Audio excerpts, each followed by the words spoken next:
Start. నమస్తే మామ. గెలిచిన ప్రతి ఒక్కరికి కంగ్రాచులేషన్స్. మెయిన్గా పవన్ కళ్యాణ్కి హార్ట్ఫుల్గా కంగ్రాచులేషన్స్.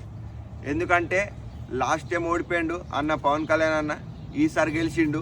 నాకు చాలా హ్యాపీగా ఉంది మామ. ఇంకోటి, టీడీపీలో గెలిచిన ప్రతి ఒక్కరికి కంగ్రాచులేషన్స్, జనసేనలో గెలిచిన ప్రతి ఒక్కరికి కంగ్రాచులేషన్స్, వైఎస్ఆర్సీపీలో గెలిచిన ప్రతి ఒక్కరికి కంగ్రాచులేషన్స్ మామ. తెలంగాణలో ఎవరు మన బీజేపీ కాంగ్రెస్ వీళ్ళిద్దరు కూడా 8 సీట్లు గెలిచింది కదా, ఎంపీ సీట్లు. వీళ్ళందరికీ కంగ్రాచులేషన్స్. తప్పకుండా గెలిచిన వాళ్ళు గెలిచిన పార్టీలోనే ఉండండి, పక్క పార్టీ దొబ్బుకెళ్ళకండి. ఒకవేళ మిమ్మల్ని ప్రజలు గెలిపించింది ఈ పార్టీలో ఉన్నారని మీరు పక్క పార్టీకి దొబ్బేసిండు అనుకో, మీ అంత చూత్యా నా కొడుకు ఎవడు ఉండడు. ఎవరికి చెప్తున్నా? ఎమ్మెల్యేలకి, ఎంపీలకి చెప్తున్నా. ఒక అమ్మ పాలు దాకా గెలిచినాం, ఆ అమ్మ